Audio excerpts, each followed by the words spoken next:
সুবহানাল্লাযী আসরা। সর্বপ্রথম আল্লাহ নিজেই সুবহান শব্দ ব্যবহার করেছেন। তিনি বুঝাইতে চাইছেন আমি অক্ষম না, আমি সক্ষম।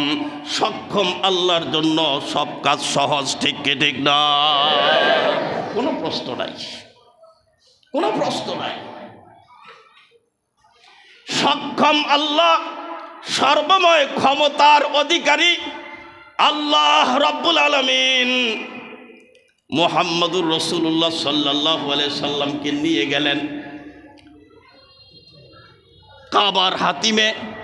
সেখানে সব কিছু ভিতর থেকে যা যা বের করার প্রয়োজন ছিল জমজমের পানিতে ধুয়ে মুছে পরিষ্কার পরিচ্ছন্ন করে আবার স্বস্থানে রেখে দিলেন।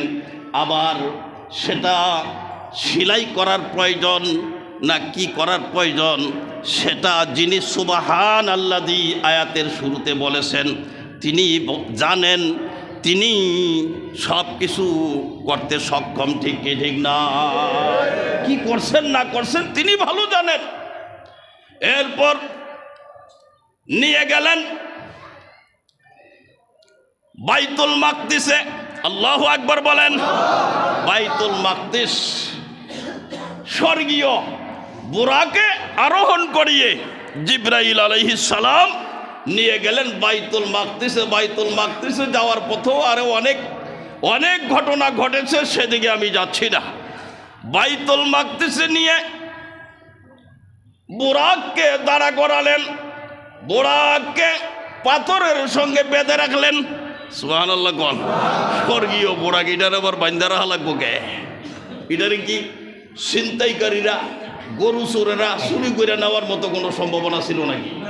হ্যাঁ, অথবা এইটা নিজ থেকে হারিয়ে যাওয়ার কোনো সম্ভাবনা ছিল নাকি?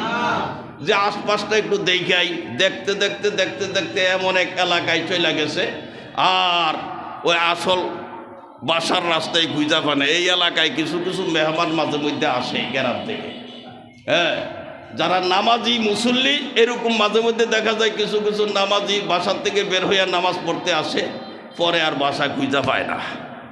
এক হুজুর একটু মাইকিং করেন, মুয়াজ্জিন সাহেবের একবার। তো আমরা কই মসজিদের মাইকে হারানো বিজ্ঞপ্তি না জায়েজ। কারণ যদি জায়েজ বলি তাহলে বিপদ। একজন সবসময় মাইকের এখানে দাঁড়া করাইয়া রাখতেই হবে, একটার পর একটা ঘোষণা দিতেই হবে, ঠিক কি ঠিক না? হ্যাঁ, এটা জায়েজ।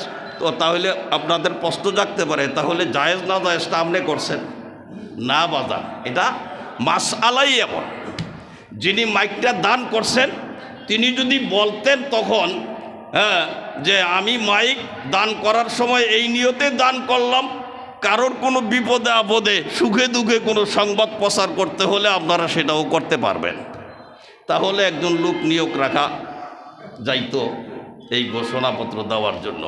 আর এই মাইক আমার জানা মতে মসজিদের পয়সা দিয়া কিনা, ঠিক নেই? ঠিক নেই? আপনাদের থেকে যা কালেকশন করা হয়েছে আপনারা কিন্তু এই টাকা দেওয়ার সময় শর্ত দেন নাই যে আমাকে হারানো বিজ্ঞপ্তিটাও যেন দেওয়া যায়। জায়েজ কইলেন কি? এরকম কেউ বলছিলেন নাকি? সুতরাং এমন শর্ত দিয়ে কেউ দান করেন নাই, জায়েজও নাই। আর হারানো বিজ্ঞপ্তির জন্য কোনোদিন হ্যাঁ হাজী সিরাজ মাধ্যমেও সুপারিশ নিয়ে আসবেন না, সেক্রেটারি সাহেবের মাধ্যমেও সুপারিশ নিয়ে আসবেন না, ইমাম সাহেবের মাধ্যমেও সুপারিশ নিয়ে আসবেন না। মসজিদের মাইকে হারানো বিজ্ঞপ্তি এসব দেওয়া জায়েজ নাই। রাইতের 12টা-1টা বাজে পর্যন্ত এসে আমার দরজা ধাক্কায়, হুজুর একটা ঘোষণা দেওয়া লাগে। আরে কি আশ্চর্য!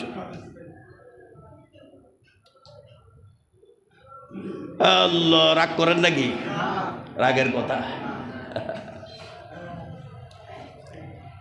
নবীজি বুঝাইতে চাইলেন আমি জানি, আমার এই জিব্রাইল বুঝাইতে চাইলেন এই বুরাক কেন বেঁধে রাখতে হবে। এই বুরাক হারিয়ে যাওয়ার সম্ভাবনা নাই, চুরি ডাকাতি হওয়ার সম্ভাবনা নাই, তারপরও বাঁধতে হবে কেন? যে আগে বাঁধো, তারপর আল্লাহর উপর ভরসা করো। চিল্লায় বলি সুবহানাল্লাহ। আল্লাহর উপর ভরসা করে যদি গোয়াইলের মধ্যে গরু নিয়ে দাঁড়া করাইয়া রশি টসি দিয়া বান টান্না দিয়া এমনি আল্লাহর উপর ভরসা করেন, এটা কোনো সিস্টেম না। এটাই বুঝাইতে চাইছেন জিবরাইল আলাইহিস সালাম এবং রাসূল করিম সাল্লাল্লাহু আলাইহি সাল্লাম। কথা বুঝাইতে পারছি? আগে গলায় রশি লাগাও, খুঁটির সাথে বাঁধো, তারপরে আল্লাহর উপর ভরসা করো। মনে থাকবে তো? হ্যাঁ। মসজিদে প্রবেশ করলেন। ওই যে বলছিলাম সমস্ত নবী রাসূলগণ কবরে জীবিত, তারা কখনো কবর থেকে কোথাও যান না। কিন্তু একদিন একটা মুহূর্তের জন্য সকল নবী রাসূলগণ কোথাও গিয়েছিলেন। সেই জায়গাটা কোথায় গিয়েছিল? সেটাই হচ্ছে বাইতুল মাকদিস। চিল্লায়া বলি সুবহানাল্লাহ। কেন? এটা আমাদের নবীর মর্যাদা। এই মর্যাদার কারণে, আমাদের নবীর আলাদা মর্যাদার কারণে মুহাম্মাদুর রাসূলুল্লাহ সাল্লাল্লাহু আলাইহি ওয়াসাল্লামকে বাইতুল মাকদিসে নিয়ে গেছেন। ওখানে স্টপিজের কোনো প্রয়োজন ছিল না, কিন্তু পৃথিবীবাসীকে আল্লাহ পাক বুঝাইতে চাইছেন আমার নবী হবে, আমার বন্ধু হবে ইমামুল আম্বিয়া। চিল্লায়া বলি সুবহানাল্লাহ। ইমামুন নাবিয়্যিনা রাসূল মুআজ্জামুন। কি চমৎকার কথা কবি বলছে। ইমামুন নাবিয়্যিনা রাসূল মুআজ্জামুন ওয়া সাইয়্যিদু কাউনাইনি আদিমুল মুমাসসালি। আল্লাহু আকবার বলেন। ইমামুন নাবিয়্যিন, সমস্ত নবীগণের ইমাম মুহাম্মাদুর রাসূলুল্লাহ, সর্বশ্রেষ্ঠ রাসূল মুহাম্মাদুর রাসূলুল্লাহ, যার কোনো তুলনা নাই, সেই নবী মুহাম্মাদুর রাসূলুল্লাহ আমার আপনার নবী, আর আমরা তারই উম্মত। চিল্লায়া বলি সুবহানাল্লাহ। এমন নবীর উম্মত যাদের ভাগ্যে জুটেছে। নুমানাত বয়সিয়া কাছে দরগে রুক, নুমানাত বয়সিয়া কাছে দরগে রুক, কে চুনি সাইয়েদে পেশের।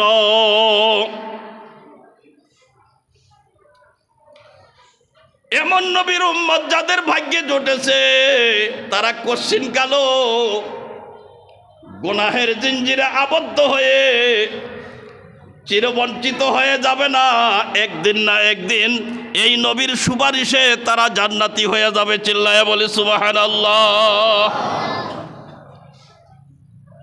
কে চুনি সাইয়েদে পেশেরো, নোমানাত বয়সিয়া কাছে দরগেরু, কে চুনি সাইয়েদে পেশেরো।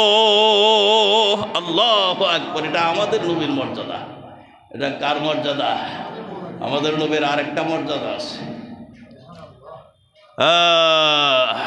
শুধু ওয়াজুদাস রাহমাতুল লিল আলামিন, মসজিদে উশুদ হামারো এ জমিন। আল্লাহু আকবার বলেন।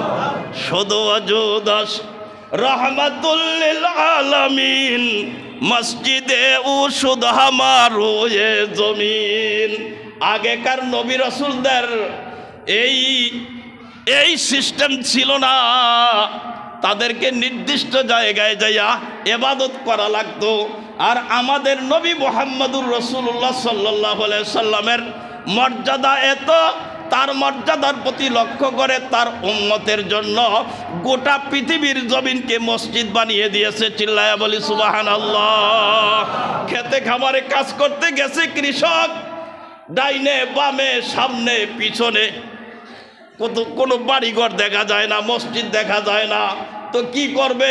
জমিনের বাতরের মধ্যেই আল্লাহু আকবার বলে নামাজ সম্পন্ন করলে ওই নামাজ আমার আল্লাহ পাক কবুল করে নেবে। চিল্লায়া বলি সুবহানাল্লাহ। এটা আমাদের নবীর আলাদা মর্যাদা। সকল নবী রাসূলগণ বাইতুল মাকদিসের মধ্যে উপস্থিত।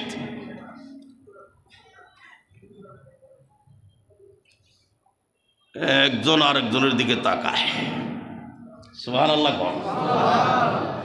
ইব্রাহিম আলাইহিস সালাম তাকায় ঈসা আলাইহিস সালামের দিকে, ঈসা আলাইহিস সালাম তাকায় ইব্রাহিম আলাইহিস সালামের দিকে, মুসা আলাইহিস সালাম তাকায় নূহ আলাইহিস সালামের দিকে, নূহ আলাইহিস সালাম তাকায় একজন আরেকজনের চেহারার দিকে তাকায়, আর মনে মনে নিজের যোগ্যতার প্রতি লক্ষ্য করে করে মনে মনে ধারণা করে, আজকে তো আমি যেহেতু মুসা নবী, আমার তো আলাদা একটা আছে, আমারে আল্লাহ পাক কত শক্তি দিছে, তুর পাহাড়ে যে আল্লাহর সঙ্গে কথা কইছি, আজকের ইমামতির দায়িত্ব সম্ভবত আমার উপরে অর্পিত হতে পারে। ঠিক এভাবে ইব্রাহিম আলাইহিস সালাম, এভাবে ঈসা আলাইহিস সালাম, কিন্তু কে আজকের এই মজলিসে ইমামতি করবে সেটা আল্লাহ পাক ভালো জানে, ঠিক না? আল্লাহ পাক ডেকে বলে, জিব্রাইল রে আর দেরি করিস না, আমার বন্ধুর সফর বড় বিলম্ব হইয়া যায়। বন্ধু বন্ধুর সাথে মিলবে, এর সে আনন্দের আর কি হতে পারে, ঠিক নেই? সুতরাং এখানে দেরি তো ওখানে দেরি, এখানে দেরি করা যাবে না, আর বেশি দেরি করিস না। তুই এদিক সেদিক কি দেখাস জিব্রাইল? জিব্রাইল, ওই যে আমার বন্ধু দাঁড়িয়ে আছে প্রথম কাতারে, প্রথম সারিতে, ওই বন্ধুকে হাত ধরে টেনে নিয়ে ইমামতের মুসল্লায় দাঁড়া করিয়ে দে। চিল্লায়া বলি সুবহানাল্লাহ। ইমামুন নবিয়্যিন রাসূল মুআজ্জামুন ওয়া সাইয়্যিদু কাউনাইনি আদিমুল মুমাসসারি। দু জাহানের সরদার, সর্বশ্রেষ্ঠ রসুল মুহাম্মদুর রাসূলুল্লাহ সাল্লাল্লাহু আলাইহি সাল্লাম, সোয়া লক্ষ নবী রাসূলের ইমামতিতে, নবী রাসূলের মুক্তাদি হয়ে মুক্তাদিতে তিনি ইমামতি করে কিয়ামত পর্যন্তের জন্য তিনি লকবদারি হয়ে গেলেন ইমামুল আম্বিয়া। চিল্লায়া বলি সুবহানাল্লাহ। ওই যে বলেছিলাম যে সমস্ত নবী রাসূলদের 2 নম্বর 3 নম্বর একটা গুণ, তারা কবর থেকে কোথাও যাবে না, কিন্তু একদিন একটা মুহূর্তের জন্য সবাই যাবে। ওই যাওয়াটাই ছিল রসুলকে ইমামুল আম্বিয়া বানাবার জন্য। সেই দিন সমস্ত নবী রাসূলগণ তারা বাইতুল মাকদিসে উপস্থিত হয়েছিলেন। চিল্লায়া বলি সুবহানাল্লাহ। সেই নবীর উম্মত আমরা, ইমামুল আম্বিয়ার উম্মত আমরা। ওই নবীর সুন্নতের উপর আমল করতে ভালো লাগে না, ওই নবীর আদর্শ অনুযায়ী জীবন গড়তে ভালো লাগে না। ইহুদি খ্রিস্টানদের তাহদিব তামাদ্দুন ভালো লাগে, তাই না? এ যুবক, ভালো করে বোঝো, দাড়িটা সাইজ করতে গেলে কারে ফলো করো, চুলটা সাইজ করতে গেলে কারে ফলো করো। এমন কোন সেলুন নাই যেই সেলুনে মুহাম্মদী তরিকায় চুল কাটার মতো ক্যাটালগ আছে। ঠিক নেই, কিন্তু নায়ক নায়িকাদের ক্যাটালগ ঠিকই আছে। 92% মুসলমানের দেশে ইহুদি খ্রিস্টানদের তাহজিব তামাদ্দুন মেনে, তাদের কুরুচিপূর্ণ আদর্শ মেনে চুল কাটবে, দাড়ি সাইজ করবে, এটা হতে দেওয়া যায় না। ঠিক না বলেন? এটা কোনো মুসলমানের নমুনা হতে পারে না। আইডল হতে হবে মুহাম্মদী আইডল। ঠিক কিনা বলেন?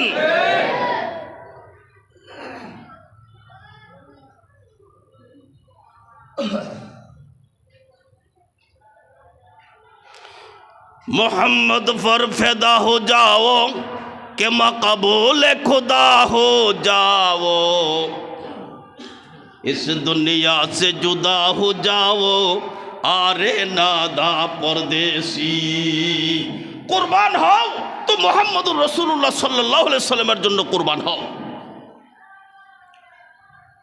ভালোবাসো তো মুহাম্মদুর রাসূলুল্লাহ সাল্লাল্লাহু আলাইহি ওয়াসাল্লামকে ভালোবাসো। সফলতা বয়ে আনবে ইহ জগতে পরজগতে। ঠিক নেই? হুজুর ইমামুল আম্বিয়া লকব পেয়ে গেলেন, এরপর থেকে ঊর্ধ্বগমন শুরু হয়ে গেল। কথা আমার আর একটু বাকি রয়ে গেছে। ওই যে নীল আর্মস্ট্রং, তিনি কয়েক ঘন্টার রাস্তা অতিক্রম করে চাঁদের দেশে গিয়েছিলেন, মনে আসেনি? চাঁদের দেশে গেলেন। আমাদের দেশের অনেক বিজ্ঞানীরা কিন্তু আবিষ্কার করতে চায় চাঁদের দেশে যাইয়া। বাংলাদেশে যেহেতু জায়গার সংখ্যা কম, পরিমাণ কম, জনসংখ্যা বেশি, এই জন্য চাঁদের দেশে যদি যাইয়া কিছু জায়গাটাকে আবিষ্কার করা যায়, রাখা যায়, তাহলে জনসংখ্যা সেখানে কিছু পার্সেল করলে বাংলাদেশটা একটু ফাঁকা হবে। এই মন মগজ অনেক বিজ্ঞানীদের তৈরি হয়ে গেছে, এই জন্য তারা চেষ্টা চালিয়েছে। কিন্তু নীল আর্মস্ট্রং তিনি পৃথিবীবাসীকে এই চন্দ্র ভ্রমণ থেকে ফিরে এসে 3টা মেসেজ দিলেন। কয়টা? 3টা মেসেজ দিলেন। 1 নম্বর মেসেজ, ভালো করে কান পাতে শুনুন। বিজ্ঞানীরা, যে সমস্ত নব্য বিজ্ঞানীরা, স্বঘোষিত বিজ্ঞানীরা খুব আস্ফালন করে, এদেরকে ভালো করে কানে ঢুকাইয়া দিবেন। 1 নম্বর মেসেজ দিলেন, ওই চাঁদে ফসল ফলাবার মতো জায়গা ক্রয় করে বীজ বপন করে ফসল ফলাবার মতো কোনো পরিবেশ সেখানে নাই। বাড়িঘর করে সেখানে বসবাস করার মতো কোনো পরিবেশ নাই। কেন নাই? সেখানে অক্সিজেনের লেশ মাত্র নাই। আপনি পারবেন অক্সিজেন ছাড়া 1 মুহূর্ত বেঁচে থাকতে? 2 নম্বর আর একটা মেসেজ দিলেন, চাঁদের এক প্রান্ত থেকে আর এক প্রান্ত পর্যন্ত একটা কালো রেখা দেখা যায়, কালো দাগ দেখা যায়। পৃথিবীবাসীকে 2 নম্বর মেসেজ দিলেন। 3 নম্বর মেসেজ দিলেন, আমি ওই কালো রেখাটা কেন, নীল আর্মস্ট্রং বলেন, এই কালো রেখাটা কেন আমি সেখানে গবেষণা করার সময় পাবো না, না হয় আমি ওখানেই গবেষণা চালাতাম। কারণ ওখানে যদি আমি গবেষণা চালাতে যাই তাহলে আমার অক্সিজেন শেষ হয়ে যাবে, আমার মারা যাওয়া নিশ্চিত। এই কারণে আমি সেখানে গবেষণা চালালাম না। আমি সেখান থেকে কিছু পদার্থ, কিছু মাটি নিয়ে আসলাম। মাটি নিয়ে চলে আসলাম পৃথিবীতে। এসে নাসা, আমেরিকান নাসা ল্যাবরেটরিজে আমি সেখানে গবেষণা চালালাম দীর্ঘ 6টি মাস পর্যন্ত। এর পিছনে গবেষণা চালিয়ে আমার প্রমাণ হয়ে গেল, বিশ্বাস হয়ে গেল, এই কালো দাগ আজকালকের দাগ না, 1, 2, 3 যুগের আগের দাগ না। এই দাগ ইকতারাবাতি সাআতু ওয়ান শাক্কাল কামার, যেই দিন কাফেরদের নির্দেশে নবী আঙ্গুলের ইশারায় চাঁদকে দ্বিখণ্ডিত করে দিয়েছিলেন। 2টা অংশ 2 দিকে চলে গিয়েছিল, আবার 2 দিক থেকে এসে একত্রিত হয়েছিল। ওই দাগটা আজও পর্যন্ত রয়েছে। ওই মাটি 6 মাস পর্যন্ত গবেষণা চালিয়ে বিজ্ঞানী নীল আর্মস্ট্রং এটাই বের করেছেন যে এটা আজ থেকে 1500 বছর পূর্বের দাগ। চিল্লায়া বলি সুবহানাল্লাহ। নাস্তিক মুরতাদের দলেরা এরপরেও কিন্তু ওরা বুঝবি না, এরপরেও যে আল্লাহ একজন আছে এটা তোদের বোধোদয় হবে না, কিয়ামত পর্যন্তের জন্য হবে না। ঠিক কি ঠিক না বলেন? হ্যাঁ, চাউলের সাথে 2-1টা পাথর থাকেনি? হ্যাঁ, কিছুক্ষণ আগুনে তা দেওয়ার পর চাউল ভাত হইয়া যায়, মরার পাথর আর কোনোদিন ভাত হয় না। ঠিক নেই? এই কুখ্যাত কুলাঙ্গার, এই নাস্তিক মুরতাদারা কখনো মানুষ হবে না। এরা হাইওয়ান, জানোয়ার, পশুরূপী মানুষ। এভাবেই তাদের মৃত্যু হবে। ঠিক কি ঠিক না বলে?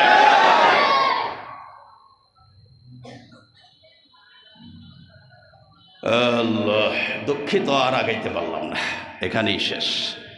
আবার সামনের জুমায় আল্লাহ পাক যদি তৌফিক দান করে চতুর্দিকে কথা টানাটানি